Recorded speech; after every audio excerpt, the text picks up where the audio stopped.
Depois de 170 edições e 8 anos no ar, o Ecosenado muda de cara. Reportagens exclusivas, a pauta ambiental, a voz dos senadores. E aqui, direto do Viveiro do Senado, símbolo da sustentabilidade no Parlamento Brasileiro, eu, André Luiz Rego e César Mendes, começamos uma nova fase. Vem com a gente conhecer o novo Ecosenado. Nestes anos todos em que estivemos no ar, trouxemos o desafio da sustentabilidade para dentro do Parlamento. Mostramos o trabalho do Senado, um pouco da realidade ambiental brasileira nos 4 cantos do país. Temas que vão definir o futuro da humanidade no século XXI. Mudanças climáticas, os biomas brasileiros, o novo Código Florestal, a Política Nacional de Resíduos Sólidos. Começamos o novo Ecosenado com uma retrospectiva.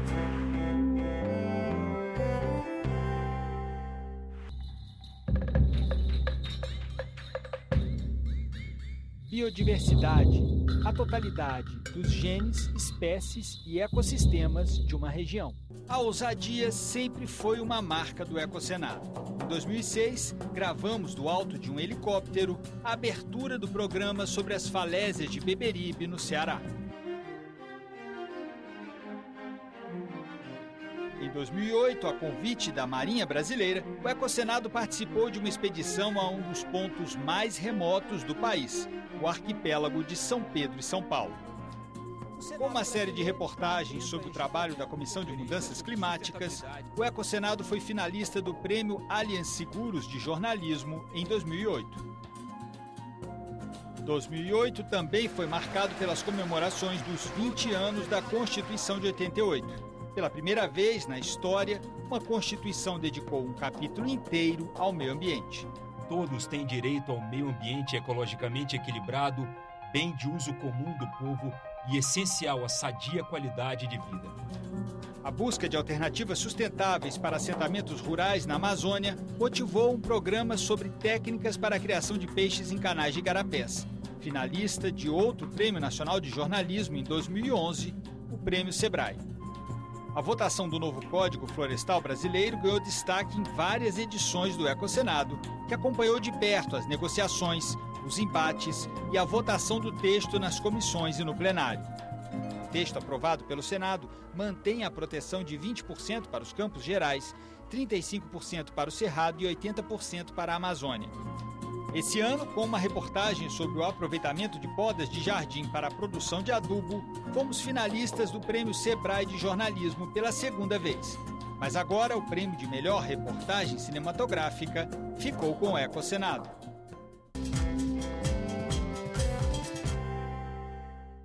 O nosso convidado de hoje no Ecosenado é o senador Rodrigo Hollenberg, do PSB do Distrito Federal. O senador presidiu a Comissão de Meio Ambiente no biênio 2011-2012, justamente o período em que aconteceu a votação do novo Código Florestal Brasileiro.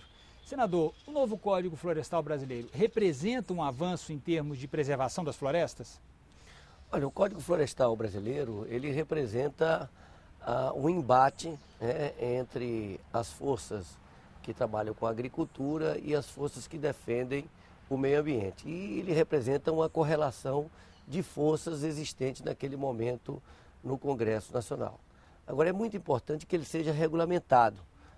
O cadastro ambiental rural, por exemplo, precisa ser efetivamente implantado e agora, lamentavelmente, o governo adiou a decisão da definição da conversão de multas da obrigatoriedade de recuperação de áreas degradadas. Há divergências dentro do próprio governo entre o Ministério da Agricultura e o Ministério do Meio Ambiente e essa indefinição é ruim para o Brasil. É importante registrar que no último ano nós tivemos o aumento do desmatamento no Brasil. Depois de uma série histórica de redução do desmatamento, nós estamos retomando o aumento do desmatamento, que é muito preocupante e muito ruim para o Brasil sob todos os aspectos. A gente viu recentemente uma audiência pública promovida pelo senhor na Comissão de Agricultura, em que foi colocada uma questão que estaria sofrendo a Embrapa. Ela estaria sofrendo pressões em função de uma intenção do governo do Distrito Federal em estabelecer cerca de 5.000 moradias que seriam construídas numa área de pesquisas da Embrapa. Essa dicotomia, senador, como é possível administrar essa questão, quer dizer, uma suposta oposição entre pesquisa, ciência e preservação contra o resgate da dívida social? Essa é uma falsa dicotomia, até porque o desenvolvimento da ciência, o desenvolvimento do conhecimento na agricultura permitiu o Brasil aumentar muito os seus índices de produtividade e, com isso, baratear o preço do alimento na mesa do trabalhador, na mesa da população brasileira. Nós não podemos abrir mão de uma área em que a Embrapa Cerrado desenvolve pesquisas há 30 anos, pesquisas sobre o solo, que tem toda uma série histórica de interferências humanas ali que permitiram modificações que precisam ser acompanhadas e que permitiram a Embrapa transformar o Brasil e a região do Cerrado num grande celeiro de produção de alimentos. Nós compreendemos que é importante ter programas habitacionais, mas no Distrito Federal existem vários outros lugares em que esse núcleo habitacional pode ser instalado. Agora, a pesquisa científica, ela precisa continuar ali, porque tem uma série histórica naquele local, naquele solo, onde a Embrapa desenvolvia suas pesquisas de laboratório e testava, externamente naquele local. Portanto, Brasília tem essa vocação de ser um grande centro de produção de conhecimento, de produção de novas tecnologias. Essa é a vocação da cidade. E nós não podemos retirar a Embrapa de uma área onde desenvolve pesquisas com tanto resultado positivo há tanto tempo. O nosso programa, senador, ele pretende justamente abrir espaço para o meio ambiente, para o desenvolvimento sustentável e também para as inovações na agricultura, aquelas inovações que também, digamos, vão na linha do desenvolvimento sustentável.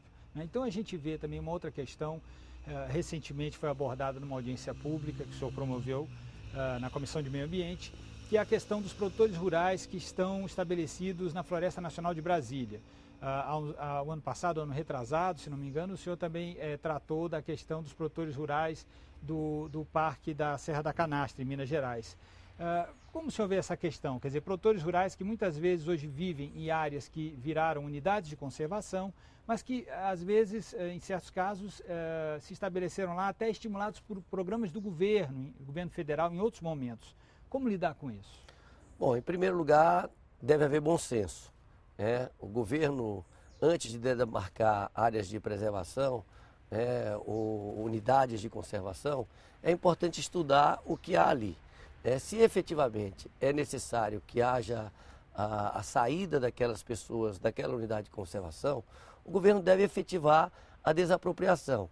No caso do Parque Nacional da Serra da Canastra, por exemplo, o decreto de utilidade pública da área de criação do parque data de 1972. No entanto, até 2014, grande parte dos produtores rurais que estão ali não foram desapropriados até hoje, ou seja, são mais de 40 anos. A própria área do parque foi definida por um estudo feito pela Fundação João Pinheiro, como uma área de 70 mil hectares. O restante da área vive um eterno conflito que precisa ser resolvido, ou concluindo o processo de desapropriação, ou permitindo que haja uma convivência harmoniosa entre os produtores rurais e a área do parque. Foi essa a nossa proposta de criação de um monumento natural, em que as atividades privadas são permitidas, mas sob condições definidas no plano de manejo.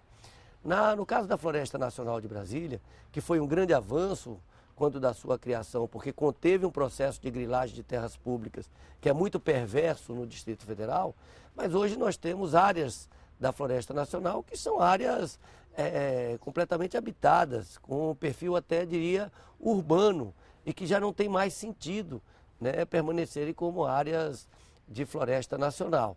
Agora, nós temos outras áreas de valor ambiental maior que precisam ser incorporadas como unidades de conservação. E é esse estudo, essa definição que nós temos cobrado do ICMBio, de que efetivamente apresente uma proposta em que as unidades de grande valor ambiental sejam mantidas como unidades de conservação, mas ao mesmo tempo aquelas que não têm mais sentido sejam retiradas para que possam ser regularizadas como núcleos habitacionais. Uma outra questão, senador, que a gente poderia dizer talvez a questão mais relevante nesse momento em termos de meio ambiente, que é a Política Nacional de Resíduos Sólidos, e o prazo que está estabelecido ali para o fim dos lixões, quer dizer, a substituição de todos os lixões do Brasil por aterros sanitários. Esse prazo foi estabelecido em agosto desse ano e, pelo que a gente tem acompanhado nas audiências públicas, vai ser muito difícil cumprir esse prazo. Como é que o senhor vê essa questão? Bom, em primeiro lugar, eu lamento, né, que grande parte dos municípios brasileiros não estejam cumprindo, dando conta de cumprir a legislação. O próprio Distrito Federal ainda tem um lixão para vergonha, né, de todos nós, o Distrito Federal, que teria condições econômicas de desativar o lixão e construir um aterro sanitário. O fato é que os municípios brasileiros estão em dificuldade financeira, né, a desoneração tributária, né, com a redução de IPI sobre automóveis e sobre outros produtos, reduziu muito o bolo da arrecadação que é redistribuído através do FPM para os municípios brasileiros.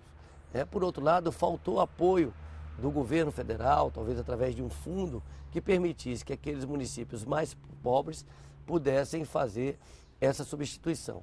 O Congresso vai ter que tomar uma decisão, porque efetivamente o prazo legal se encerra em agosto, mas lamentavelmente grande parte dos municípios não tiveram capacidade de cumprir a legislação e, portanto, alguma solução terá que ser dada. E como é uma lei federal, só o Congresso pode mudar isso? Só o Congresso Nacional poderá mudar isso.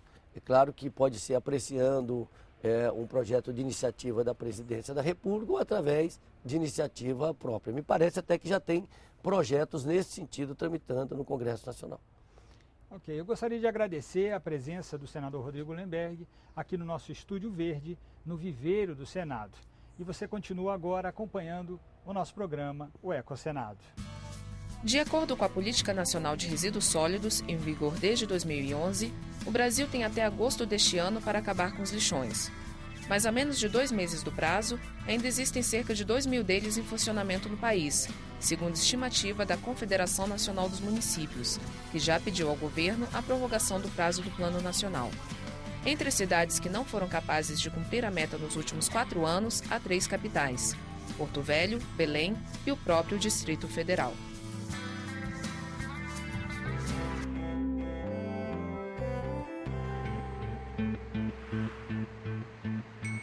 O setor de transportes é o maior responsável pelas emissões de gases de efeito estufa no Brasil. A Comissão Mista de Mudanças Climáticas discutiu este e outros dados do Inventário Brasileiro de Emissões com representantes do Ministério do Meio Ambiente, da Ciência e Tecnologia e da entidade Observatório do Clima. O terceiro inventário de emissões produzido pelo governo brasileiro mostra que as emissões dos setores de indústria e transporte superam as emissões do desmatamento. Hoje, o Brasil responde por 3% do montante global. O setor de transporte é responsável por 50% de nossas emissões. De acordo com o representante do Observatório do Clima, o Brasil deve direcionar 70% dos investimentos da matriz energética em combustíveis fósseis até 2022.